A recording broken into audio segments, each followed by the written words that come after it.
कि मैं इस मजहब को नहीं मानूंगा, फोर्स करेंगे, आपको ये मजहब मानना ही पड़ेगा। इन्होंने कई खत भेजे और ग्वालियर फोर्ट में ये 2 साल तक कैद में रहे। शाइनिंग स्टार इस दौर में अगर कोई पैदा हुआ है वो मेरा मुरीद। आज जो सबसे ज्यादा ऑर्थोडॉक्स ऑर्डर सूफीज्म में है वो है जो जरा सा अगर आप अन इस्लामिक कुछ करेंगे तो वहाँ पे फतवे लगा देगा। ये शिद्दत पसंदी इस ऑर्डर में हुआ करती थी और औरंगजेब अपने टाइम पीरियड में कई बार सरहंद आया है यहाँ हाजिरी देने के लिए। मुजद्दिद अल्फसानी एक ऐसे वली जो पूरे हिंदुस्तान में मशहूर हैं। कौन थे मुजद्दिद अल्फसानी, क्या इनका इतिहास, सब कुछ आपको हम बताएंगे। तो आइए आपको हम लेके चलते हैं पंजाब के मुजद्दिद अल्फसानी की दरगाह पे। तो दोस्तों ये आप देख सकते हैं, ये है पूरा एम्बियंस दरगाह का। और अभी आप देख सकते हैं काफ़ी सवेरा हो रहा है तो दुकानें वगैरह यहाँ पे खुल गई हैं। और ये पीछे आप एक दरवाज़ा देख सकते हैं। तो ऐसा कहा जाता है कि ये बुलंद दरवाज़ा है, शाहजहां ने इसे बनवाया था, लेकिन कोई भी ऑथेंटिसिटी इसकी नहीं है। बाकी हम लोग जो है इसके अंदर काफ़ी दरगाहें हैं, तो फिलहाल हम लोग अंदर चलेंगे।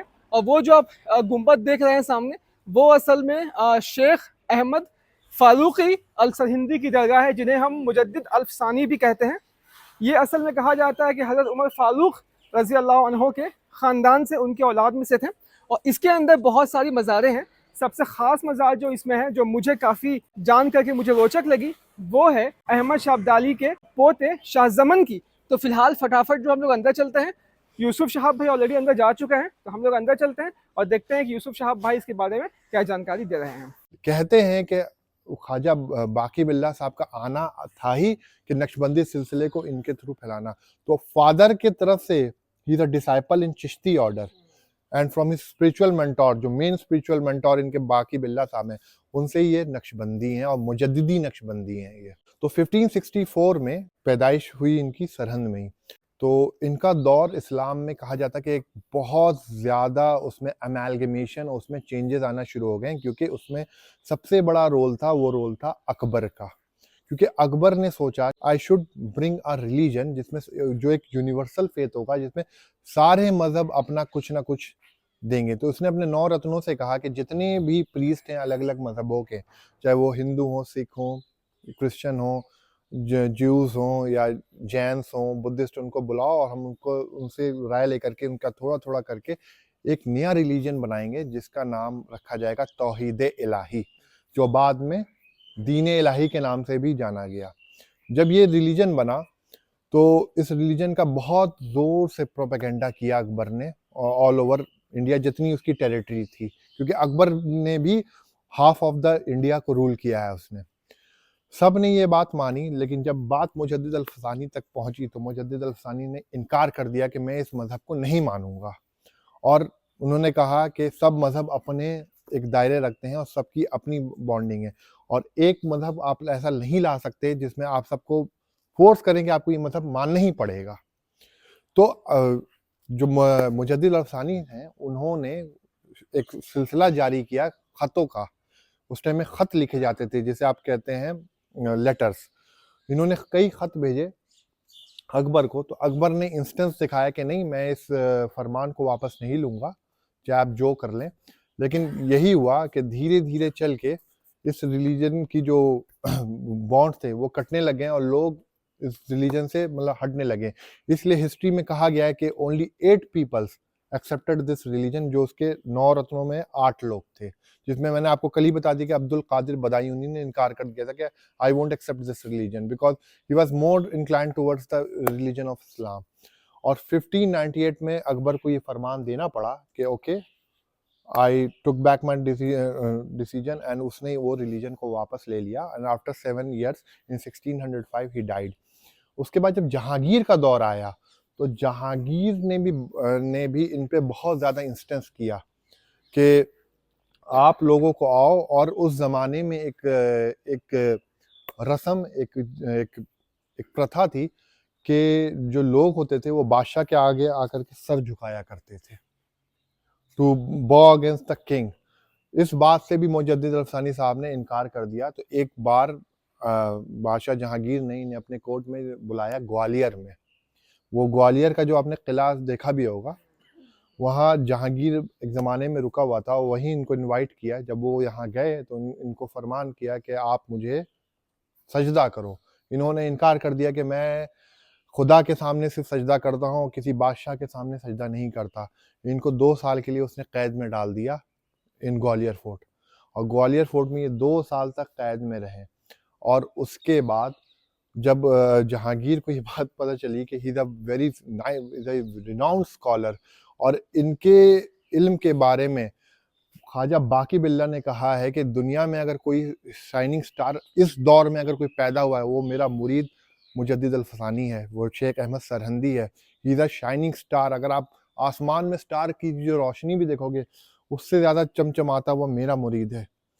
और बाकी, और इस बात पे जब जहांगीर को इल्म हुआ कि he is a very renowned scholar, in he knows the Islamic शरिया and he has studied every religion, जब ये बात पता चली तो जहांगीर ने आखिरकार इन्हें जेल से रिहा किया। और जेल से रिहा करने के बाद उसने जहांगीर ने इनसे माफ़ी भी मांगी, और जो जो फरमान अकबर ने अन इस्लामिक दिए थे, क्योंकि you know he was a like a very secular king Akbar, तो he was a true orthodox Muslim. और आज के ज़माने में नक्शबंदी ऑर्डर है ना, बहुत लिबरल ऑर्डर है आज के टाइम में। उस ज़माने में ये बहुत ज़्यादा ऑर्थोडॉक्स ऑर्डर था। और आज जो सबसे ज़्यादा ऑर्थोडॉक्स ऑर्डर सूफीज़म में है वो है कादरी ऑर्डर, जो ज़रा सा अगर आप अन इस्लामिक कुछ करेंगे तो वहाँ पे फतवे लगा देगा that you are out of Islam.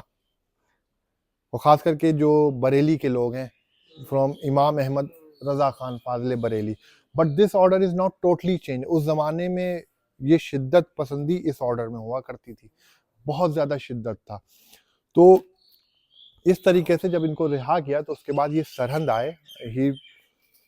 He has written more than 100 books on Sufism and Islam.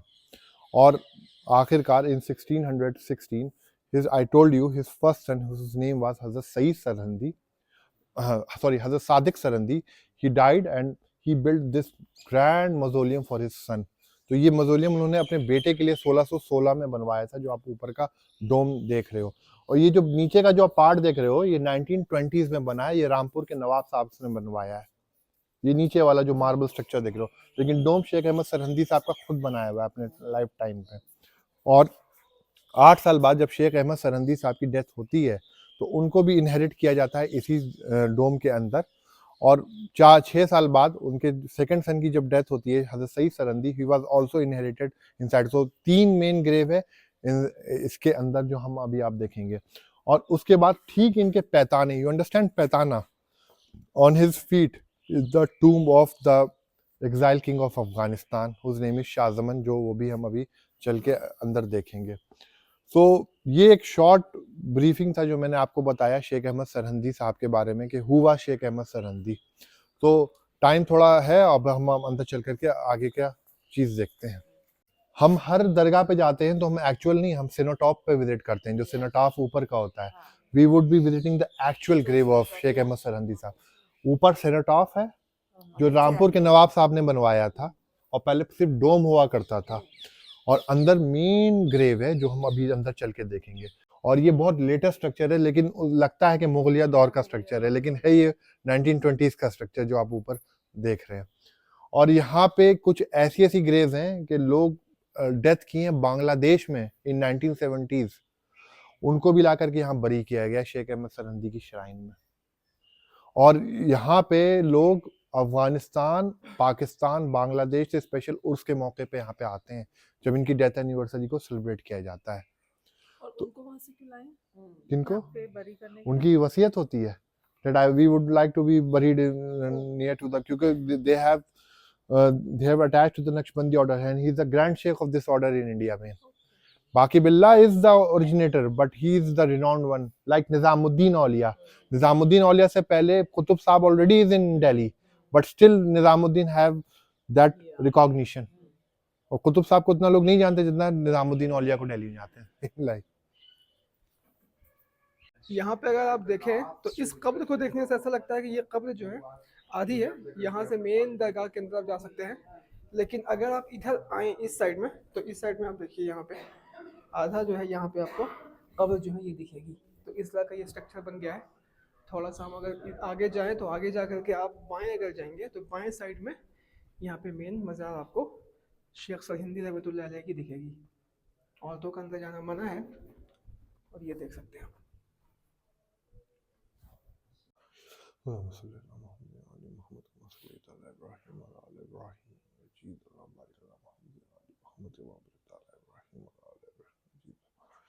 Naqshbandi order was very orthodox at that time. They can't even hear a single point against Islamic laws. That's why three main Sufis of this order, Hazrat Saeed Sarhandi, Hazrat Masoom Sarhandi, and his son Hazrat Saifuddin Sarhandi, were the court nobles in the court of Aurangzeb. And Aurangzeb इनकी बात ऐसे मानता था कि इन्होंने अगर कुछ बोल दिया तो औरंगजेब इनकी फातह खिलाफी नहीं कर नहीं सकता था, और औरंगजेब अपने टाइम पीरियड में कई बार सरहंद आया है यहाँ हाजिरी देने के लिए. मैंने अपने बुक में भी मेंशन किया है, he used to stay in Aam Khas Bagh and he used to pay homage to Sheikh Ahmad Sirhindi coming to this shrine here. तो आपसे कोई बोले ना कि he was never a Chishti, he was a Naqshbandi.